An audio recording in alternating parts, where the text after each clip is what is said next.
Renungan pada hari ini diambil dari Injil Yohanes. Demikian firman Tuhan yang disampaikan di dalam Yohanes 6 ayat 36 sampai 40. Tetapi aku telah berkata kepadamu, sungguh pun kamu telah melihat aku, kamu tidak percaya. Semua yang diberikan Bapa kepadaku akan datang kepadaku, dan barang siapa datang kepadaku, ia tidak akan kubuang.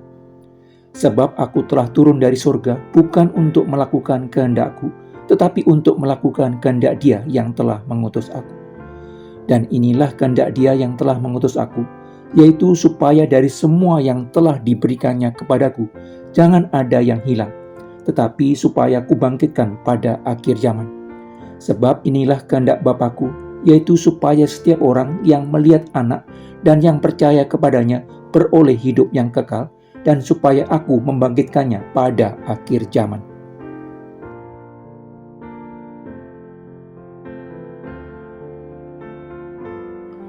Hasrat manusia menjadi penentu apa yang baik dan benar bagi dirinya, menyebabkan manusia jatuh ke dalam dosa.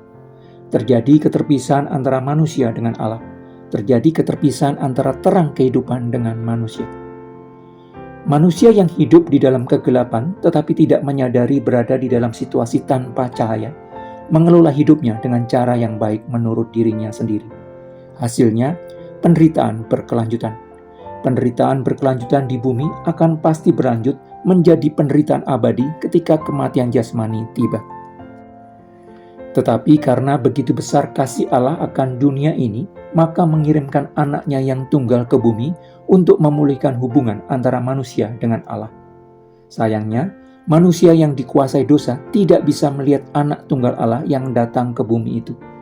Perkataan Yesus yang penuh kuasa tidak membuat orang mempercayai Yesus Kristus adalah Allah yang menjadi manusia. Berbagai perbuatan yang tidak bisa dilakukan oleh para nabi terdahulu, termasuk Musa, mengubah air menjadi anggur, memelekkan mata orang buta, membuat orang lumpuh berjalan, melahirkan orang kusta, membangkitkan orang mati, meredakan badai dan angin ribut, orang tetap tidak mempercayainya. Berbagai mujizat yang dilakukan Yesus Kristus yang hanya bisa dilakukan oleh pribadi yang diberikan segala kuasa di bumi dan di surga, tidak membuat orang mempercayai Yesus Kristus adalah Allah yang menjadi manusia. Kuasa dosa menghasilkan selaput tebal yang menutupi mata hati manusia. Kuasa dosa membuat manusia mengalami kebutuhan rohani sehingga tidak mampu mengenali Mesias yang dijanjikan Allah. Padahal Yesus datang ke bumi untuk memulihkan hubungan manusia dengan Allah yang telah terputus akibat kejatuhan Adam ke dalam dosa. Yesus datang ke bumi untuk memberikan hadiah pemulihan hubungan manusia dengan Allah Bapa, supaya manusia memiliki kehidupan kekal bersama Allah. Tetapi manusia menolaknya. Manusia menolak untuk mempercayai Yesus Kristus. Tetapi Allah yang begitu mengasihi manusia menarik sebagian dari manusia itu datang kepada Yesus Kristus. Orang-orang yang ditarik Allah datang kepada Yesus Kristus ini diberikan hati yang baru.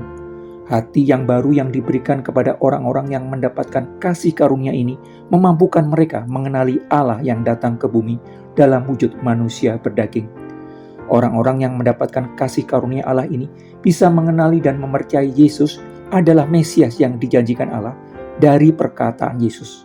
Orang-orang yang mendapatkan kasih karunia Allah ini bisa mengenali dan mempercayai Yesus adalah Mesias yang dijanjikan Allah dari perbuatan ajaib yang dilakukan Yesus.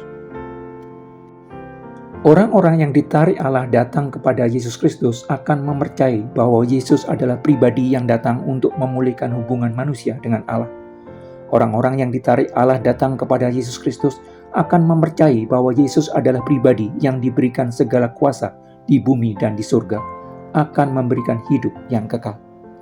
Orang-orang yang ditarik Allah datang kepada Yesus Kristus akan mempercayai bahwa Yesus adalah sang terang dunia, akan menjadikan perkataannya sebagai panduan dalam pengambilan keputusan hidup.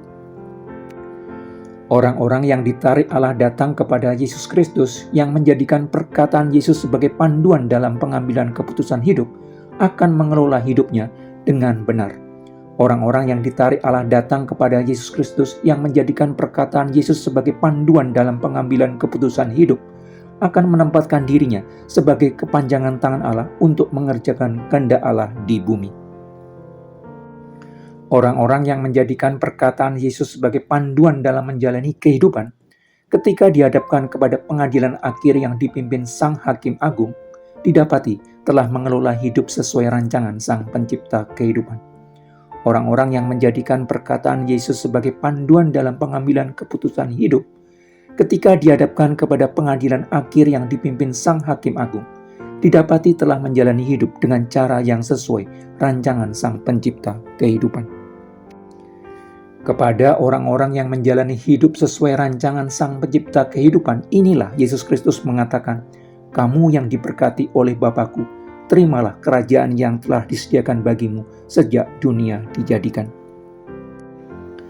Orang-orang yang menjalani hidup sesuai rancangan Sang Pencipta kehidupan akan masuk ke dalam kehidupan kekal bersama Sang Pencipta kehidupan.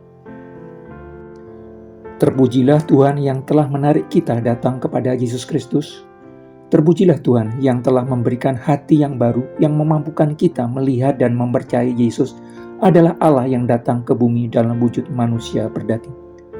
Terpujilah Tuhan yang menjaga diri kita dengan kebenarannya yang menerangi setiap langkah kaki kita menjalani hidup benar sesuai rancangan damai sejahtera-Nya.